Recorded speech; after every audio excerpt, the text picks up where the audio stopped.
It's July 11th. Please join me today in the Bubba Cave. This is the 1911 Urena behind me. I want to give you an update today on the community garden, what's going on there and how things are growing.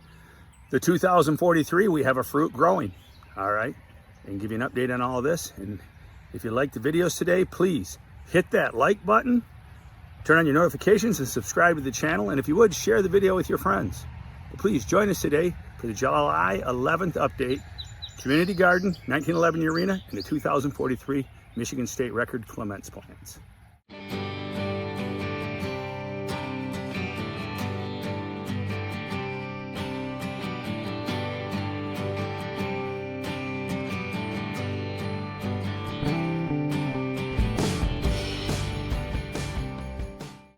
All right, Sunday, July 11th, a little trip to the community garden to check on the progress.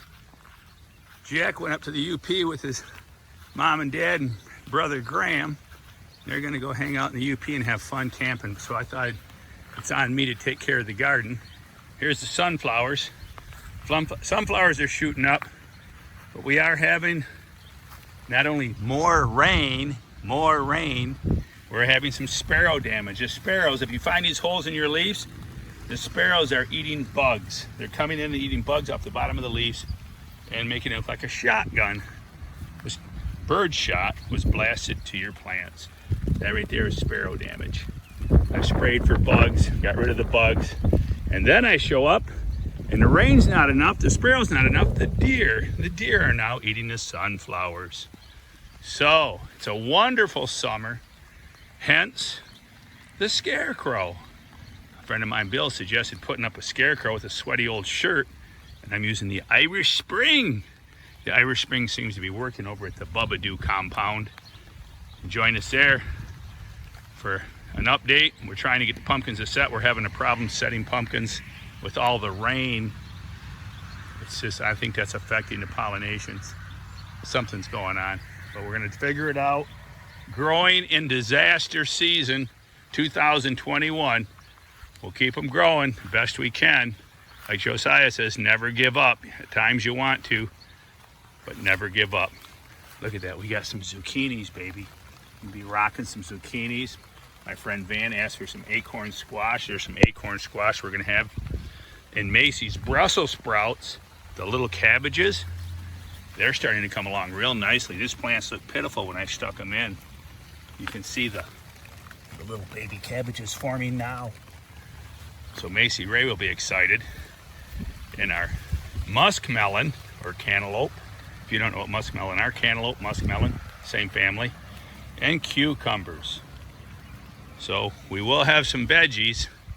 Hey, does anybody know what kind of weed this is? These things are popping up all over. If you know what kind of weed this is, please share that. Comment below and tell me, because I'm not really sure the name of that. All right, there's your update on the community garden, July 11th. I'll get you, my pretty, and your dog Toto too. And if you sparrows and bucks don't stay away, I'm gonna release the flying monkeys. Rain-mageddon continues. Today, Sunday the 11th, we got another 1/4 of an inch on the rain gauge. You can see there, just a 1/4 inch. Thank God it was only a 1/4 inch. The watermelon sisters are not doing well. They look terrible.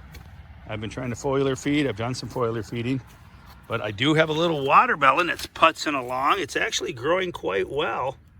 It was smaller than that prescription bottle 2 days ago, but I don't know how well it'll grow on this plant. But moving along to 2043, this is a plant. Actually, I think it looks pretty darn good for 8 inches of rain over the past, what, 8, 9, 10 days? I'm not sure what it is exactly. I've been kind of watching it here. The pumpkin has me a little concerned. It's growing, but it almost looks like it's trying to abort. Okay, I look at it here. Let's see, it was like 23 inches this morning. We'll see if I can do this one-handed. Let's see what it is. Well, hold on 1 second. We'll cut back in. Okay, she's definitely growing. She's 25 inches around this morning. She was 23. Last night she was 21. So she's grown 4 inches now. She's starting to take off. But what has me concerned is the front the front here looks like it's trying to abort. This funny looking tissue here is not normal. That doesn't look good. So it's kind of telling me I think the plant is deficient in something. I'm not spending the money this year on tissue test. It's just not in the budget, and if things were growing really good, maybe I would, but you know, it's July 11th, and that's what I'm looking at, my 2043. I did cross that with a 1911. All right, I'm foliar feeding. This morning I came out and I hit him with some Stress Blaster, all the micronutrients. I hit him like 270 parts per million because I knew it was going to be cloudy all day. The sun's just coming out right now, and it's 8:30 at night, and the sun's just coming out. That's crazy. It's been rainy all day. I was down at the Detroit Zoo today, paying respects to my brother-in-law Pete. Passed away last December, so it was a memorial. He loved the Detroit Zoo. But I wanted to show you one more thing here.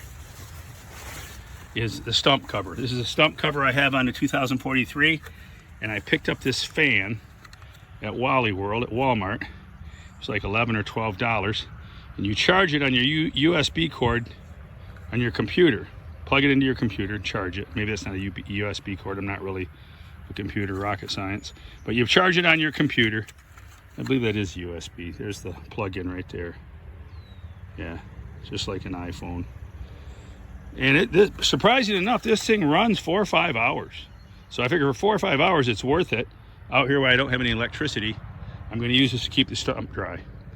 So I'm going to place this under. It's got a nice clamp to clamp it onto your, and I clamp it underneath where it doesn't get wet.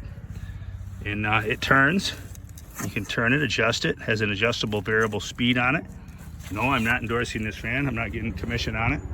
I just think it's a pretty cool fan. All right, so that's the 2043. Not looking terrible, not looking great. There you can tell, it looks like a little bit too much nitrogen there around the edge, reading the leaf. But they're fairly green, and I'm just gonna keep foliar feeding them until the ground dries out. The ground is absolutely saturated. Yes, I'm walking on my soil.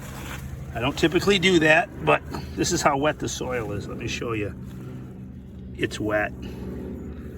All right, it's wet. All right, now let's go up and I'll show you the 1911 Urena, what's going on in the Urena house. This is the 1911 Urena. The plant doesn't look horrible, I gotta say. Now we do have some nutrient burn. I've been foliar feeding. One day it's 70 and you foliar feed, the next day it's 90, and we've gotten all this rain. Not making up excuses, just saying, here's nutrient burn, this is pushing them. Foliar feeding them. One thing I did learn, you gotta learn from your mistakes, is I wouldn't probably have any of this if I wasn't foliar feeding when it was in the 80s. It was in the 80s. I don't think you should foliar feed if it's gonna be over 82 degrees. That would be my cutoff point. Stop. If they call them for over 82, don't foliar feed the night before. If you do, and you want to, over 82, I would keep it down to like 100 parts per million. Maybe 150 parts. I wouldn't go any heavier. Because I believe what happens is if you're foliar feeding every night, it starts piling up on the leaf. It doesn't get rinsed off. And before you know it, bam, nutrient burn. Here's the last and third pollination of the 1911. I don't know if this is taken yet or not. I'm hoping.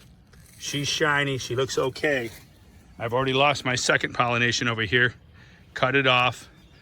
So we'll see. I say it's 3 strikes and you're out. 3 strikes and you're out. I'll just walk away and let the bees have it, and maybe we'll have some pumpkins for Halloween. It's getting late in the game, so let's hope so. But that's it for now. The tomatoes are looking sweet. This one here is planted in the sandy soil, and we're getting some good looking plant, tomato plant. Those are my worm domingo tomatoes. And over here's the other one. Oh, and I want to tell you right now, I'm having a sale. I'm having a seed sale at worldclassgardening.com. It's for July, August, and September. If you buy any of my seeds, it's my seeds only, I am going to double your order.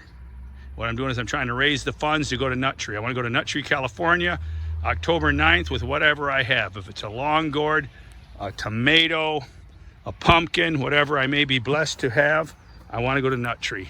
I want to go out there and see Clint Dyson. I want to go out there and see my nephew Matty. So if you want to do, this is kind of like a GoFundMe.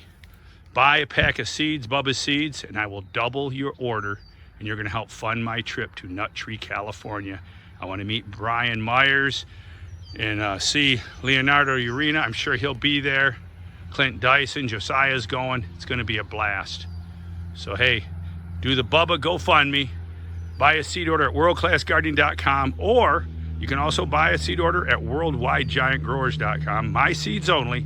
I can't double somebody else's orders. And I will double your order for July, August, and September. All right, and that offer ends October 1st. I'm leaving for California October 5th. All right, so I appreciate it. All right, keep them growing. Thanks for joining us today, and I want to thank my good friend Dan Fleeser for giving me this tank. He drove it over here from Williamston, Michigan, and gave it to me. I just wish I could use it. I wish it would stop raining, and the sun would come out, and the pumpkins would grow. So hey, wish me luck, and thanks for joining us today. And remember, keep it a secret, but go tell a friend. Bubba and Jackson are sharing tips around the world. Thank you very much.